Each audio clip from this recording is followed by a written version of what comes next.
to call the Village of Midlothian Board meeting to order for December 14th, 2016 at 7 p.m. Roll call. Trustee Gillis. Here. Trustee Ivan. Trustee Killily. Trustee Trice. Here. Trustee LaRue. Here. Trustee Moskal. Here. Mayor Ryback. Here. You have the floor.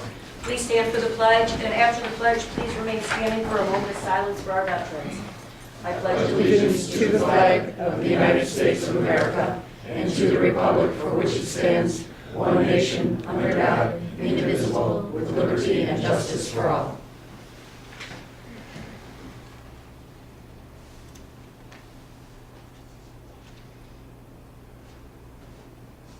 Thank you. Nice to see so many of you venturing out in this brutal evening. I hope everybody got their code red from earlier today. We just want to warn everybody about the extreme temperatures, followed by the nasty snow coming in. So please take care of yourselves and your elderly neighbors. At this time, I'd like to open the floor to public comment. If you'd like to address the board, now would be your time to do so. Do we know if Don's going to be here? Or is he just late, or is he not coming? Do we know? Joyce comes at 7 minutes after 7, so. 7:03 About Well, 6 more minutes. if it's okay with the board, I'd like to reserve my comments till he comes here because I'd like to address the board with regards to the Loma. Okay. Thank you. Mhm. Same with me. I would like Trustee Killily to be here. Okay.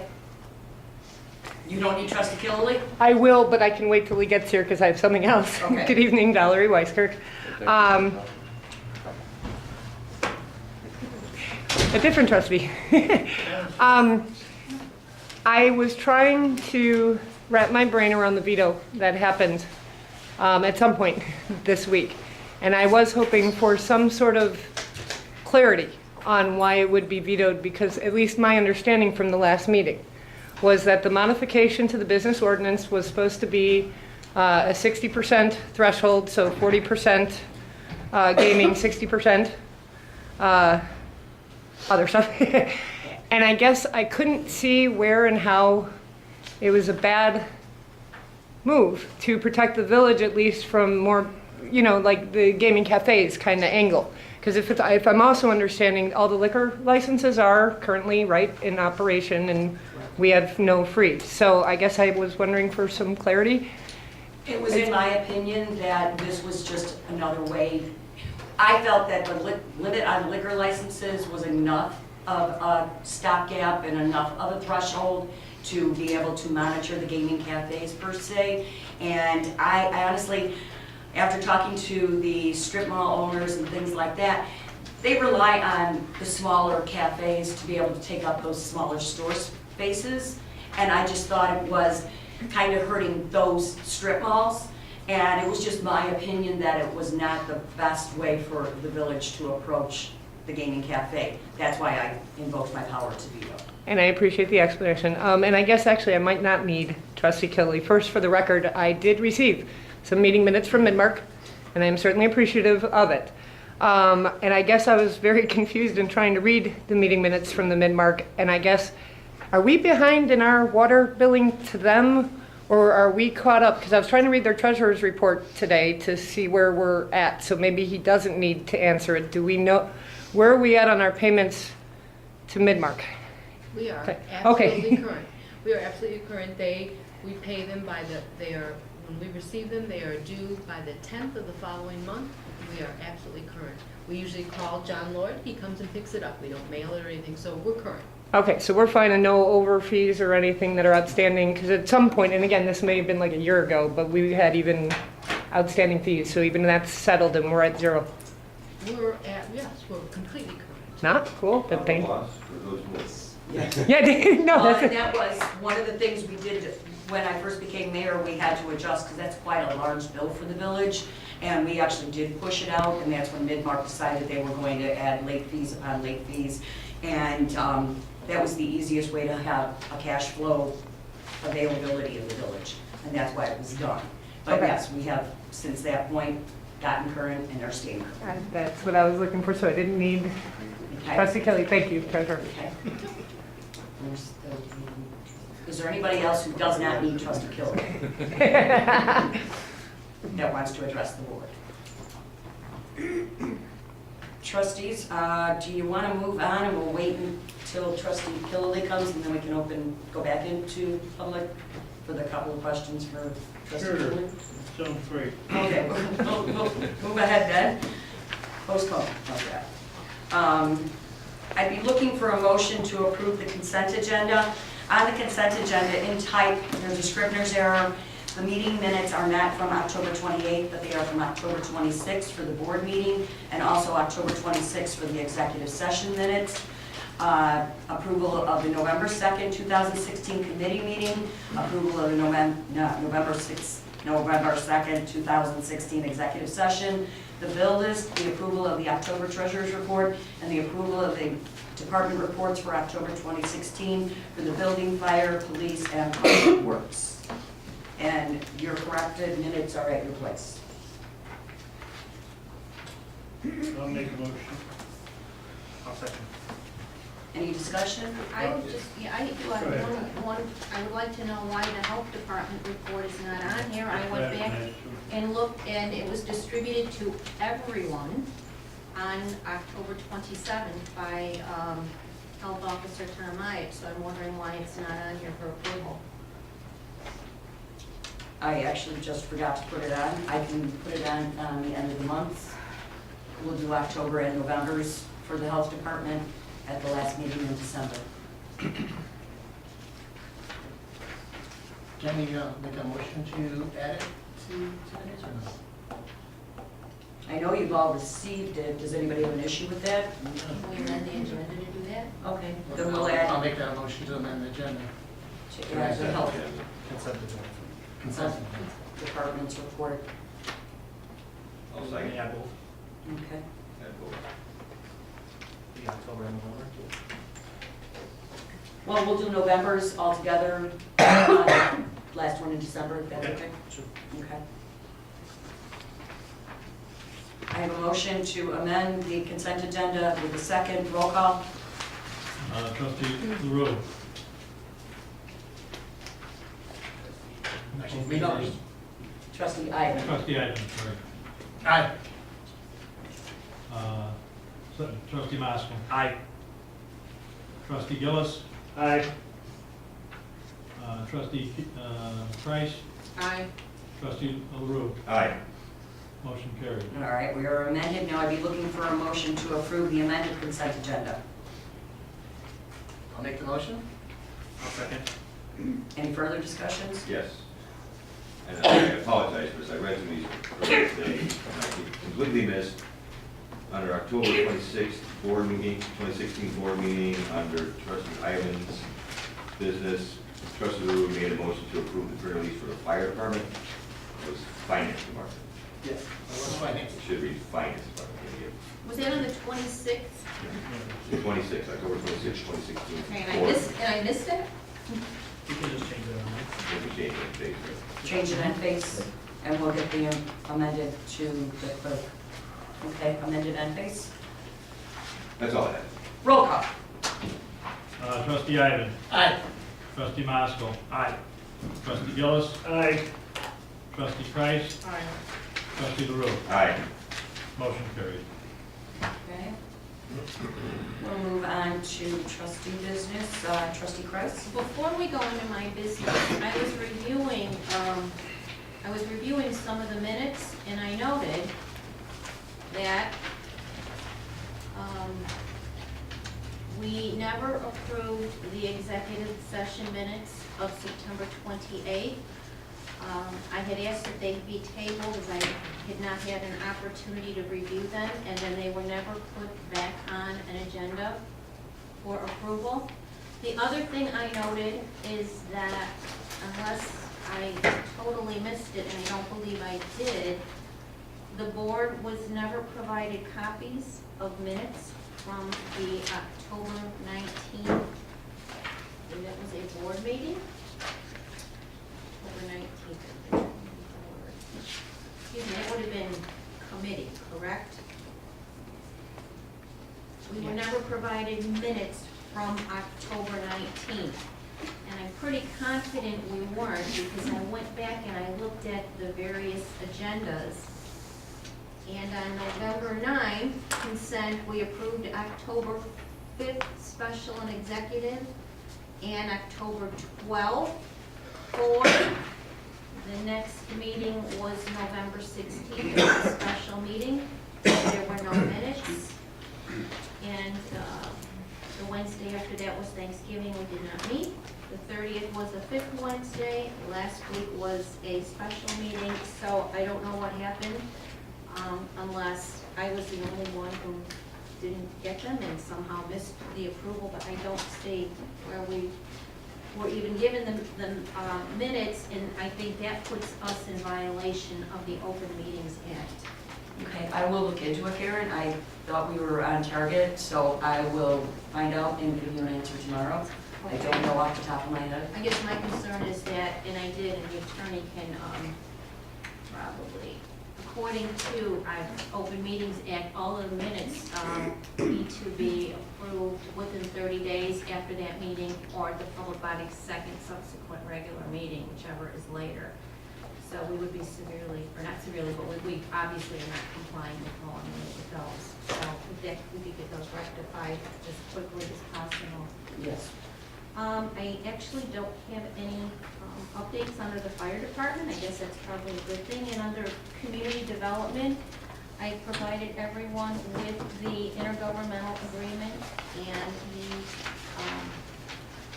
the exhibit with the addresses. So I would be seeking, I'd like to make a motion to approve the intergovernmental agreement with the South Suburban Land Bank and Development Authority for the acquisition of certain properties. And again, this is through the abandonment process. I have a motion. I'll second it. Any discussion? Yes, ma'am. Can you, just for clarity, the actual addresses are what properties? I emailed it to everybody. So You gave the addresses, but. Okay, so 14723 Pulaski would be behind the building. 14751 would be the parking lots associated with that building. 14712 and 14716 Pulaski is the old nail school. 3640 and 3642 and 3644 West 147th Street are vacant, and I believe those are the former Sub-Zero. I'm not sure. They're both vacant. 3640 is the vacant area east of those two parcels, and as I look at it, I did check that. I went to the Cook County Tax Portal today. They are all owned by the same individual. Thank you, Superintendent DeSimone, for getting back to me. 3352 West 147th Street is the vacant Penny Pinchers building. And 14728 Turner, Unit B is a townhome that Russ Ryden and I walked probably 2-3 years ago that is in terrible shape. And those are the properties. And again, this list can be amended. Properties can be added, so I'm not sure if anybody else has anything they want to add at this time. Double gate building? I would have to check to see if it qualifies. I think the taxes are current on that, so it wouldn't qualify. Okay, I didn't think they were current, I thought they were. No, they ended up getting an exemption. I could double check it, and we could always go back and amend. I will look that up. Trustee Gillis. Does that clarify, Trustee LaRue? Okay. I have a motion and a second. Roll call. Trustee Price? Aye. Trustee Ivan? Aye. Trustee Gillis? Aye. Trustee Tivoli? Aye. Trustee LaRue? Aye. Trustee Maskell? Aye. Motion carried. Clerk Holstead, could you give me a signed copy of that, hopefully by tomorrow, so I can send it to Attorney Brett Denson at the Land Bank? Yep. Thank you. And I believe that is all I have this evening. Okay, thank you. Okay, Trustee Killedy is now here. Public comment asked to wait till you got here because they wanted to address the entire board with you present. So. Who first? Kathy Kaden. I noticed on the agenda tonight that Alan was requesting the override of the ordinance 1948 regarding the gaming regulations. So I'm also asking the board if they would please reconsider this whole Loma issue, okay? I had sent an email to the trustees, you know, asking them, you know, reminding them that at last week's meeting, I asked what was so important, why this Loma was so important, and the mayor stated, and some of the board members agreed, that none of the business properties in the floodplain can be redeveloped because they're in a floodplain. And after thinking about this, I thought, well, what about Dollar Tree? They're in the floodplain, they went in. Flower Nook went into the Christ Brothers building. Gary explained to me the difference between them leasing that space versus those spaces being redeveloped. So, in other words, the building where Dollar Tree is can't be redeveloped because it's in a floodway, and it would cost too much money to do all the upgrades that need to be done, all right? I believe that the guideline that they use is if the building is worth $100,000, they can only do up to 50% of the value of the property. That's correct, that's correct. So, but with regards to the properties that are in the TOD area on 147th Street, you know, the board is making a big deal about not being able to redevelop those properties. Number one, the village doesn't own those properties. They're all privately owned. And have any of those property owners come to the village board and said, hey, I can't redevelop my property or sell it because it's in a floodplain, help me out? No. I don't understand why the board is spending $65,000 to have this Loma done, when certainly property owners have the same ability to hire a civil engineer and have their own Loma done, especially the residential properties. You guys are agreeing to spend money to help all kinds of residents on that side of town who don't even flood. And meanwhile, you've got residents, all kinds of residents on this side of town that do flood. And they're not being helped. You've got residents in Jolly Homes who are flooding because of an engineering error. Not even because of a natural floodplain situation. And nothing's being done to help those people. So I would strongly recommend that the board reconsider this Loma and at least take the residential properties out. And if you're gonna still move forward on the Loma, ask the commercial properties to also share some of the financial burden. Can I ask how many businesses are in that proposed situation? How many buildings are affected? How many commercial buildings are included in the I Loma? asked the engineer you asked me for a map, I asked the engineer and Nigu for a map, he's creating one, so we can make sure we know what. Isn't there a map that's already exists that's part of his proposal, that's attached to his proposal? No. Well, what makes you think that a building that's across the street from a creek is ever going to be pulled out of a floodplain? I think that's a riot to even consider that. What makes you think right across the street from a creek is ever going to come out of that floodplain? Which means across the street here, which means us, these buildings right here, which means by the train station, the Christ building, the Flower Nook, that's across the street from the creek. They're never going to pull that out of a floodplain. What are we talking about? How many businesses are we talking about that you want to pull out of a floodplain? As many as we can. But how many are there, Don? How many commercial properties are included? Are you talking about just on 147th Street, or are you also talking down Waverly? If we can, across the street, yeah. We'd like to get the ones across the street, you know, adjacent to the gazebo and things like that. Here's the thing. Here's the thing. Developers, when they look at this thing, and if I don't know how many properties we can get out of there. Eric didn't promise that he could do 100%. He thought there was a good possibility of getting a high percentage of properties out of the floodplain, including some of the properties, or most of the properties in the downtown. But the big issue with downtown is developers won't. The present property owners we have are going to nickel and dime their properties, and they're going to try to just rent to whoever they are. That's not what Midlothian needs. Midlothian needs to redevelop that downtown. But if we don't own it, how can we redevelop it? There's Say no- they all come out of the Loma. Wait, who said we have to redevelop it? You're just really, the Then why do we pay to do that? developers won't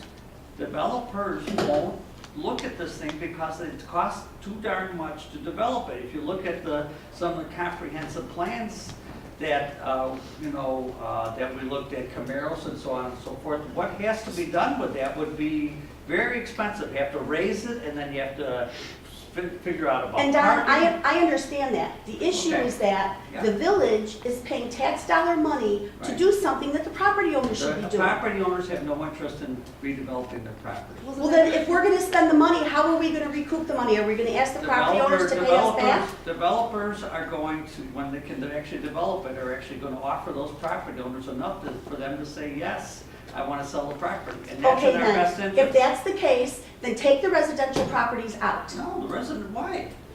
What, again? I sent. Don, we've been asking for 3.5 years for the board to please address the community rating system. You all know how vital it is. You all know how vital that community rating system is to the village. If we get on the community rating system, then every single property owner, including the village, that has to pay flood insurance will get a discount on their flood insurance. Yes. And the more CRS activities the village gets involved in, the bigger the discount. Right. So that's a win-win for everyone. But for 3.5 years, you guys have ignored our requests to give us any attention. You've ignored our request to have the village engineer work with us to get going on this. Billy D. Simone was hired under the guidelines that he would become a certified floodplain manager because that's a requirement of CRS. The village had no building superintendent for 3 years, which is one of the reasons why we failed the CRS to begin with. And regardless of what Brian Eber says, I'm not waiting 4 more years to have another inspection. I'm gonna work my butt off to make sure that that gets done sooner rather than later. But unless the village starts working on the CRS and we can show IDNR that we're serious about it and that we are putting plans in place, that we've got solid policies and procedures in place, we're gonna fail the next time. Right. So you guys came up with $64,000 to do this Loma to help one little section of town, ignoring everybody else, and you won't put up 1 penny of money to help get the CRS going. So where's the $64,000 coming from? Was it already in the public works budget, or is it coming out of general funds? It wasn't in the budget, I don't think. So if it wasn't budgeted for, where's it coming from? And if you can find $64,000 to take care of the Loma, then please come up with some money to help us get CRS going. But the Loma, the properties that we're doing the Loma from are saving 100%. If they qualify. Of course they are. So you've got people over here who aren't flooding, of course they have to suffer But through they get paying, flood- but they they- have to pay. They have to pay flood insurance. Right, but you've got people who are paying flood insurance who are flooding, and the village is doing nothing to curb that at the moment. The only thing that's gonna be going over there soon next year is the Natalie Creek project, thanks to Helen. Right. And thanks to all the work that Team Midlothian has done. That's true. And the village hasn't spent 1 dime of money for that project yet either. Right. Okay then, we need to, I realize that we've got a whole lot of problems and we have very limited funds, but you can't put all your eggs in one basket. If you're gonna do the Loma and redevelopment is so important, then do the redevelopment on the commercial businesses that are really gonna have a drastic effect on the village, not on the residents. Let the residents go get their own Loma. They can go and hire a civil engineer, they can have it done.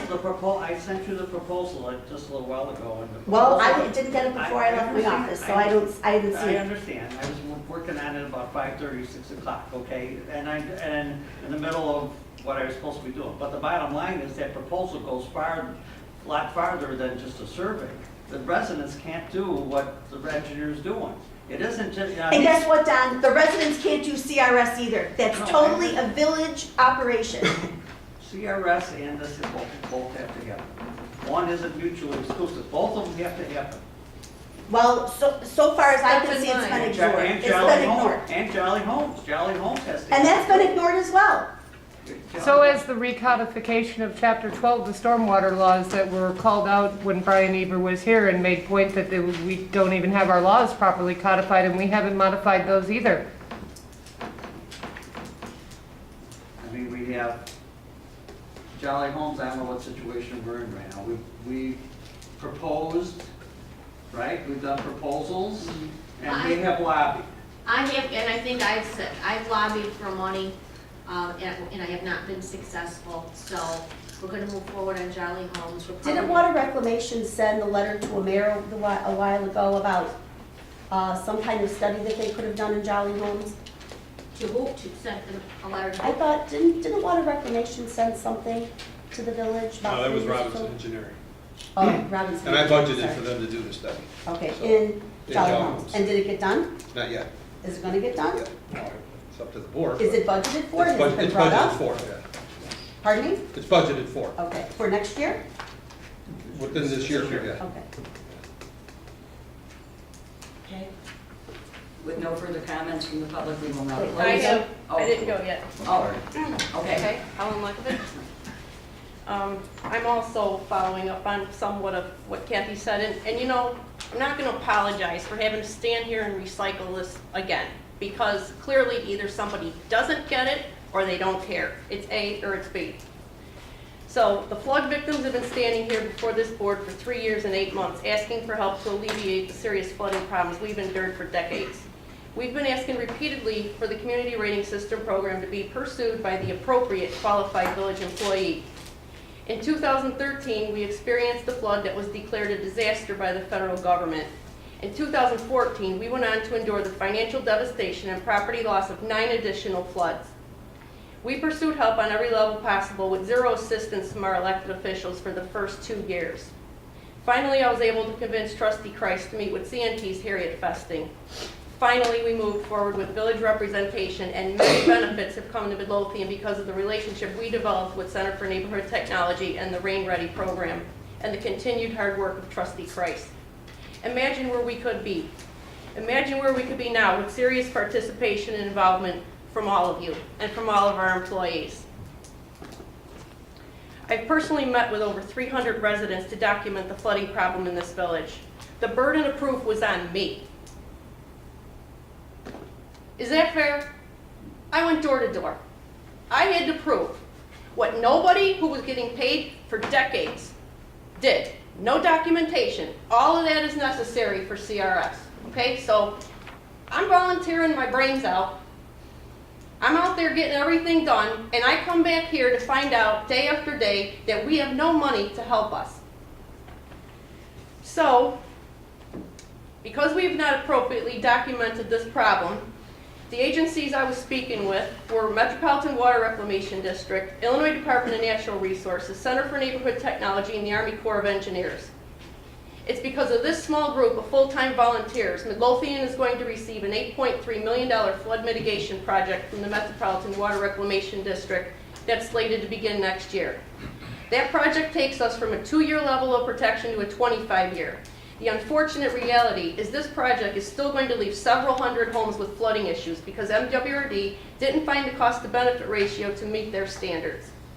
Because of the volunteers' work with Center for Neighborhood Technology, we have a grant-funded stream gauge on Natalie Creek, which is monitored by AMADIT, Army Corps of Engineers, who receives real-time data on his phone during storms. And we've talked many times during storms. Since its installation, this gauge has prevented the excessive stormwater from being sent our way from a neighboring community. That's the difference between what we've been dealing with the last 20 years with the same rainfalls, same timing, same inches of rain. Suddenly it's not coming here because, unbelievable as it is, CNT, through their Silver Jackets program, filled out an application for the Army Corps to provide that $20-some thousand stream gauge. It's been a saving grace to us while we wait for that project. I'm going to remind you again of a few facts. Midlothian receives 3 times the amount of water we can manage, detain, or move. 14,000 years ago, the shoreline of ancient Lake Chicago, now Lake Michigan, was right here at 147th and Cicero. That's why Midlothian has a very high water table. Midlothian is very low-lying in comparison to upstream communities, which have been and will continue to develop for many years. The elevation of Midlothian is not going to change for the better. Upstream stormwater will always flow this direction on its way to the lake. Flood insurance rates have doubled in recent years for many property owners, and I've told you all that many times. For some, their insurance rates are now higher than their mortgage. These are some of the reasons why we need our elected officials and village employees to take the appropriate action to resolve the problems that have been neglected for decades, which includes the community rating system. We have been told repeatedly that the village has no money to pay a qualified individual to tackle the CRS. This village has now wasted 3 years and 7 months making excuses for not pursuing this program to give the flood victims relief from skyrocketing insurance rates. Now, you want us to believe that we're going to wait another 4 years to entertain the opportunity of a CRS visit. To further insult the flood victims who bought a house in or out of a floodplain that experienced regular flooding and loss of property, not covered by insurance, on a regular basis while paying huge insurance premiums, this board is discussing spending over $60,000 to remove an entirely different section of Midlothian from the floodplain. More than 200 people have pleaded for your help in this room concerning their loss due to decades of flooding and escalating insurance issues. Not one resident has walked through that door and raised the issue of being removed from the floodplain. How is it possible that you've justified this amount of money to fund a situation that should be handled by private property owners? Either you have money or you don't. Which is it? How did this become priority when we haven't seen one person come to these meetings to raise this issue? I'm speaking for several hundred people who are disgusted with the lack of consideration given to our serious problem. If you think our loss is exaggerated or unworthy of being addressed on a serious level by this village, I encourage you to put your name on this sign-up sheet. Go ahead, reimburse us, the victims who have repeated loss. I think the real problem is still the ignorance of some. As long as it doesn't affect you, you just don't care. Apparently you're not concerned with more residents selling or foreclosing because they can't afford to wait for this to make the priority list. How can you possibly conclude that people who purchase property in a floodplain should get financial assistance to get out of a floodplain while hundreds of others suffer repeated devastation, property loss? They're paying double insurance, and you want to help somebody else who willingly bought into the floodplain, but you're not helping the people who didn't sign up for that. Now, a couple things to think about. FEMA is already short of money. So say, for instance, in one case, $240 million in flood claims went in for one event. If they only have $32 million to hand out, what makes you think they're going to start taking people out of the floodplain? They don't have enough money as it is. It's also absurd to think that they're going to take these businesses out of a floodplain that are right across the street from a creek. What happens with the 100-year flood? What happens? That creek's going to blow over. Of course it is. And then what? You guys took them out of the floodplain? I don't believe that's ever going to happen. So, my last news flash is the existing problem with Natalie Creek and no efforts to improve the National Flood Insurance Program rates are depressing and suppressing our economy. It's lowering our property value. So I don't know what you're thinking. I just don't know what you're thinking. Because all those houses that people can't afford to fix for the 7th, 8th, 9th, 12th, and in my case, the 16th time, I dare you to put your name on the sheet if you think I'm exaggerating.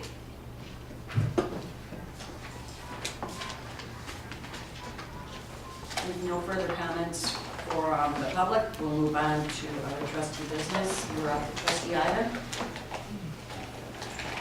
Thank you. I make the motion for the approval of the Village of Midlothian 2016 tax levy. Does everybody have time to look at the levy?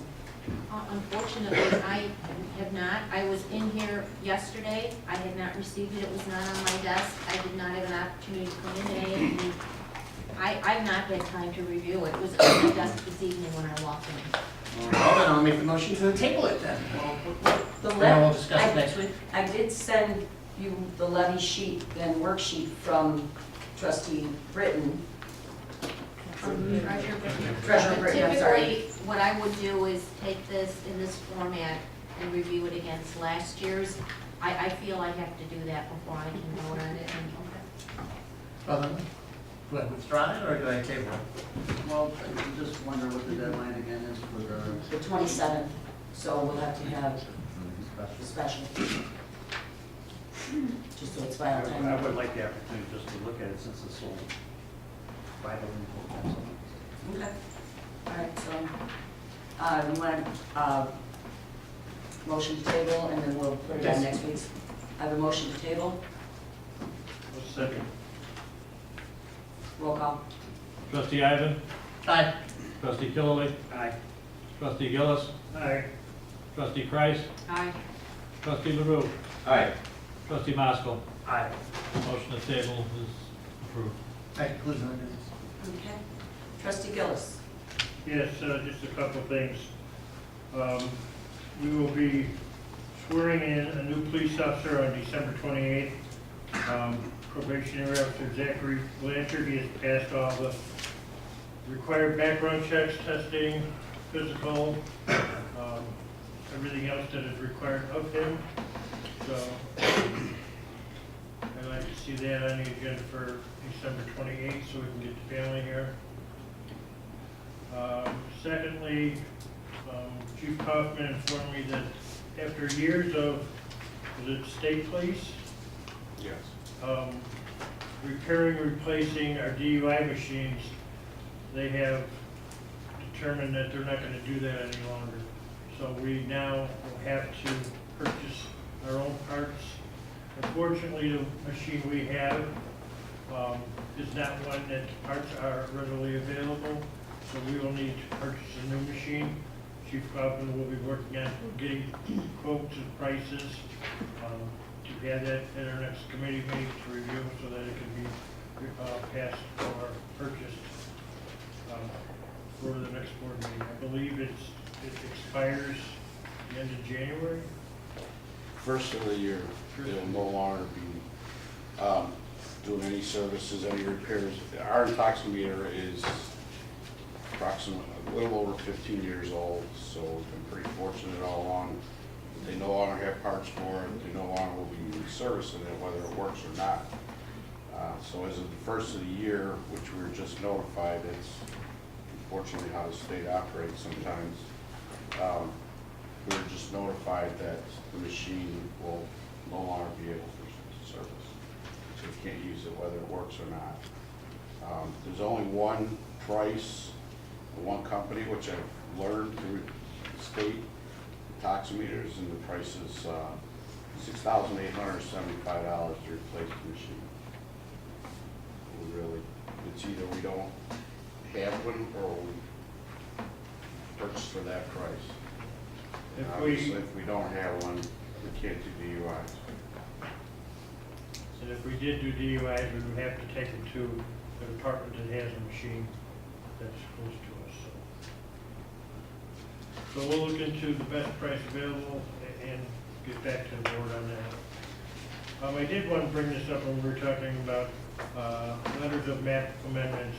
Back in November of 2015, I remember getting a call in the building department for a house that was being sold on George's Block, 148th Place. They were looking for a letter of map revision. I guess this is a determination document to remove somebody from the floodplain. This house on 147th Place got a letter from FEMA, which I was able to get from FEMA stating that they approved this letter of map revision, so they had removed them from the floodplain during the sale of the house, which surprised me quite a bit. And one of the things I also found out, and actually found this out today, that doing this determination is based on flood data presently available. However, FEMA is currently revising the National Flood Insurance Program, NFIP, map for this community. So this was in November of 2015. So maybe there's a chance that we will have a new updated floodplain map, because I believe the one we have right now is from 2009. 2008. 2008. So, I mean, 7 years is pretty good. So I just wanted the board and everybody else to be aware of that. So that's all I have. Okay, thank you. Trustee LaRue. Yes, ma'am. Just some updates from the administration department. We were contacted by the company that used to have the dumpster for electronic recycling. Of course, the name escapes me. We had a dumpster at the fire station. Anyways, they do a one-day recycling event that they'll come to the town and they'll take anything electronic, free of charge except for TVs. They do charge $20 per TV, and they ask that we guarantee them $1,000 for 50 TVs. So I think this is a great event for the residents. I think we could probably find a sponsor for the event to come up with $1,000. I just want to know if that's something the board would like to do, because we need to get a date reserved soon. So Can we maybe sometime consider- April, May. Yeah, can we consider for cleanup day? Sure. Is that the Keeling Foundation? Was there the Keeling Foundation? Joe, what was the name of the company that left the dumpster, the recycling? They had something to do Honestly, I with. don't know. That. Oh, was it That that? veterans, it's the That veteran tech. one. I think Nicole got that. So they, yeah, Nicole's been corresponding with them. They want to know if we want to do one this year. And I think it's a great idea. I think we can somehow come up with a sponsor. We could look at $1,000. So, all right, so. Yeah, we can't mind clean up. Yeah, it's always best to do a cleanup day because we got guys there. And that will be the third Saturday of May this year, or second? There's one that's It's usually the third. Spring is waiting for the weather. We gotta give them a few dates, so I'll give them a few dates around that time. Okay. Okay. 13th, 20th, something like Yeah. that. Not Mother's Day, it's not Mother's Day. Of course, not Mother's Day, that. Okay, that's good news. The toy drive, I was very overwhelmed by the support for the toy drive this year. We came in here with a large group of people Sunday to wrap presents, and we had at least 300 presents here to wrap. It took 3 hours with about 14 volunteers. So many people to thank, just all the residents that dropped off in drop boxes, and the police association, the fire association, Mayor Ryback, the village employees, all the people that came out and wrapped Sunday. It was just very, very overwhelming. That I walk in tonight and there's Santa's little helpers in the conference room wrapping another, looked to be 50 presents. So everyone, it's a great group of amazing people in this town, and I can't be more proud. And it's just Lorenda and St. Vincent de Paul Society was very happy this year. And so were the kids that you supported. So thank you all very much. And then the last thing I have is we talked about Code Red earlier. I did speak with Superintendent Sperry, and I emailed you as well. And, I think the more we use it, the better. I think Kristen has done a good job with it, and I talked to Joe prior to the meeting, and there's some other things that he's working on. So it's good to hear. It's good to hear the weather alert today, and we're talking about doing something for the snowfall events, over 2 inches, no parking in the street, stuff like that. So good job. Thanks. That's all I have. Okay, thank you. Trustee Killinger. Nothing tonight. Thank you. Trustee Moskowitz. Yes, Mayor, a few items. I'd like to make a motion that the board reconsider ordinance 1948, which was approved by the Board of Trustees last Wednesday and subsequently vetoed by President Ryback. I'll second. A motion and a second. Any discussion? What is the standard for overrate? How many votes do you need? Majority. Two-thirds. Also. Two-thirds. Okay, I have a motion and a second. Roll call. Trustee Maskell. Aye. Trustee LaRue. Aye. Trustee Gillis. Aye. Trustee Ivan. Aye. Trustee Killily. Aye. Trustee Price. Motion carried. Last Thursday, the board received written notice from Mayor Ryback informing us of her decision to veto ordinance 1948. As a reminder, this ordinance added a restriction to our licensing of gaming facilities or gaming cafes, such that any new facility opening on or after May 1st, 2017 would need to derive more than 60% of their annual revenues from non-gaming activities. In other words, the business's primary source of revenues would need to be from non-gaming sources, such as a restaurant, a bar, a pub, fueling stations, etc. The board discussed this ordinance at a number of meetings and informed it is nearly identical to similar ordinances passed in neighboring communities, such as Oak Forest, Tinley Park, and New Lenox. Other communities who also recognized an oversaturation of gaming cafes in their cities and villages. I do want to acknowledge and recognize the concerns that Mayor Ryback raised, as well as those of Trustee Gillis and Trustee Killey. Trustee Killey aptly noted that sometimes starting a new business is tough, and that it may take a bit of time to become recognized and known in the community, and that this restriction could potentially cause these businesses to open elsewhere instead. I fully understand and agree with this concern. That having been said, this village board has been flexible with other businesses in granting exceptions or extensions to certain regulations. And if we had a facility which did not meet the 60% threshold in its first year, but made an effort or came close to the threshold, there is nothing preventing the board from granting an exception for another year. We've proven that we are willing to work with businesses, and I don't see why this would be different. The intent of this ordinance is to prevent a potential business with no business plan or no intent to abide by the ordinance from opening in the first place. The board has been addressed by business owners who signed leases for commercial space in the village after being told by the landlord that their business was allowable, only to find out later that it was not allowable or required a special use permit. And quite honestly, I would prefer not to have another one of those visits. Individuals who invest their time and hard-earned money into opening a business in Midlothian or anywhere else deserve to know what they are getting themselves into ahead of time. And this is one additional area where we as a village can try and help prevent another situation like that from occurring. Mayor Ryback cited her concerns with strip mall owners who were concerned that this ordinance would hurt their ability to rent properties to certain businesses. And she also noted that empty storefronts are not a good look for the community. And I would agree on both points and would suggest that our landlords perhaps need to spruce up their properties in some cases, and in other cases, market themselves to other types of businesses. And we could easily address both of those issues. I hope many of you would agree that there is no shortage of gaming cafes, liquor stores, and hair and nail salons in the village. In fact, there's an oversaturation of these businesses, and every time a new one opens, it takes away business from our current establishments. Gaming is no different. Every time a new gaming cafe opens, it takes away business and gaming revenue from established businesses like Lisa's Diner, Sullivan's, Bartolini's, the VFW, or the Halftime Lounge. When I ran for trustee, I made a promise to our residents to not only solicit new businesses, but also to help the current ones who are struggling. This ordinance is as much about protecting those existing businesses who have invested in Midlothian for years, as it is about educating potential new businesses as to what our expectations are ahead of time, before they sign a lease or invest time or money, only to find out that they're not in compliance with the village ordinance. With that said, I would move to override the village president's veto and approve ordinance 1948. I'll second. I have a motion and a second. Any further discussion?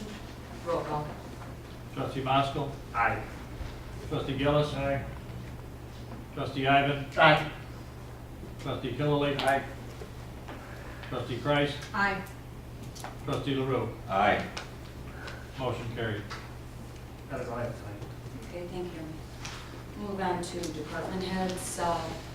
Chief Hoffman? I have nothing at this time, so. Chief Outlander's not here this evening. Superintendent Sperry? Yes, I'd like to just remind the residents about the 2 inch snow parking ban. We're expecting 2 inches or more of snow. There's no parking on the streets. So people are confused and they think it's only if there's signage, but it is an ordinance and they have to abide by it. That's all I have. Okay. Superintendent DeSimone? Nothing to report, Mayor. Engineer Nagel? Mayor, I have 2 items.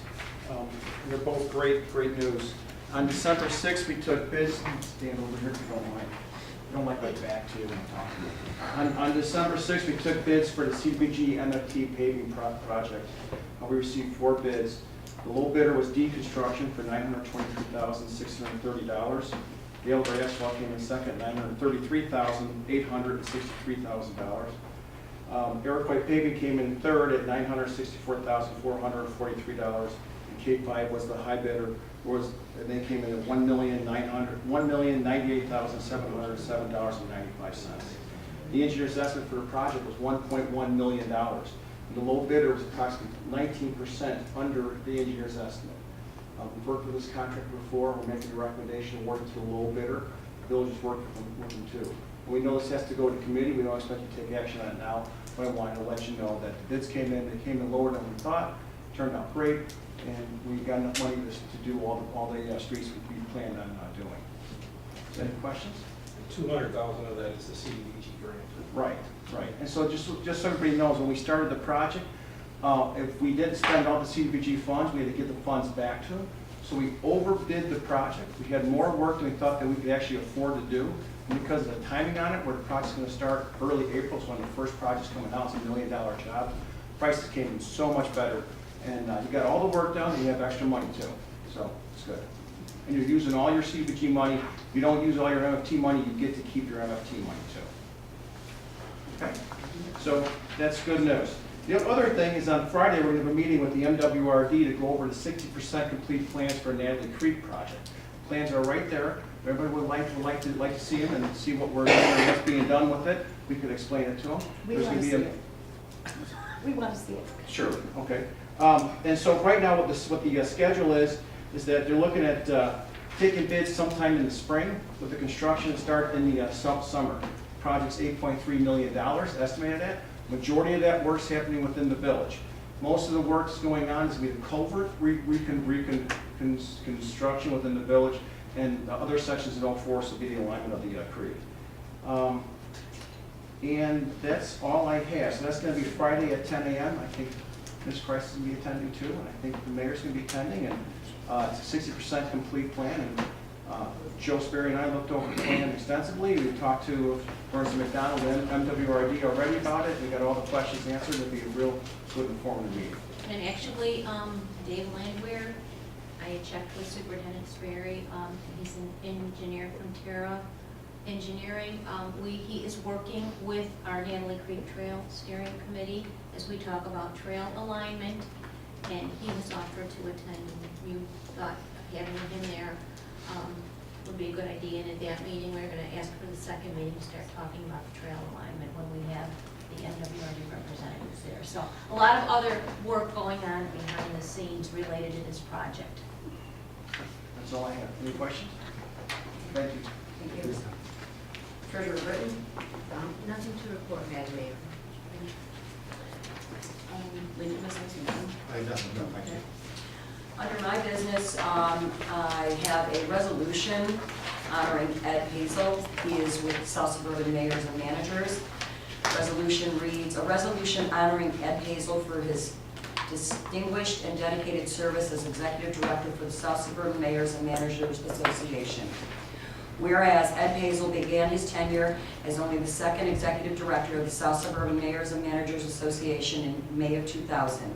And whereas a lifelong resident of the South Suburbs, which included attending Bloom Township High School, Ed was eventually inducted into the school's Hall of Fame.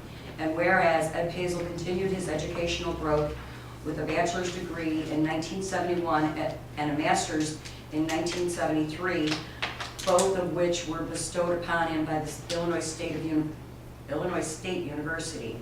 And whereas prior to becoming the executive director with SSMMA, Ed's home community of Sauk Trail elected him into public office for 16 years, the last 12 as mayor, all of which provided him a solid familiarity of the scope of issues facing elected officials and local governments.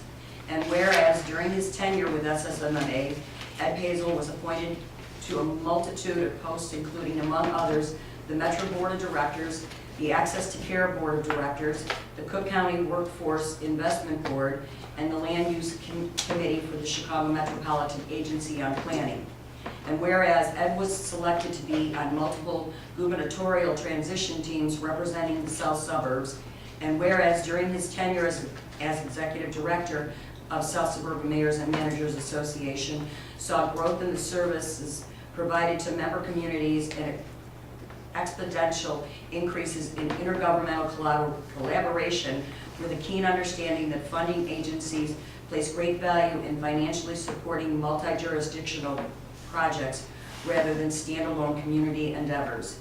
Collaborative efforts included the creation of such outgrowth organizations as the South Suburban Housing Collaborative, the Chicago Southland Economic Development Corporation, the South Suburban Land Bank Development Authority, and the Chicago Southline Fiber Network. Whereas under Ed Pazel's term as Executive Director, SSMMA was a catalyst in literally tens of millions of dollars in grant funding becoming to the benefit of the member municipalities and their collective 700,000 citizens. And whereas along the way, numerous accolades and recognitions were made of Ed's dedication as he provided sound guidance and steady support to mayors and managers alike, doing so in a manner that led to his being well respected across the membership and being held in high regard by state and national legislators, in addition to other councils of government and regional entities.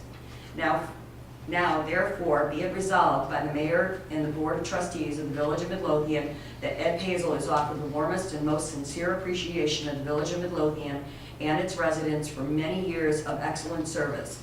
Be it further resolved that his service improved the quality of life across the Southland. Be it further resolved that the Village of Midlothian wishes Ed a long, happy, and healthy retirement during which he enjoys his many interests. Resolved this 14th day of December 16th. Signed by myself and the clerk. Congratulations to Ed. If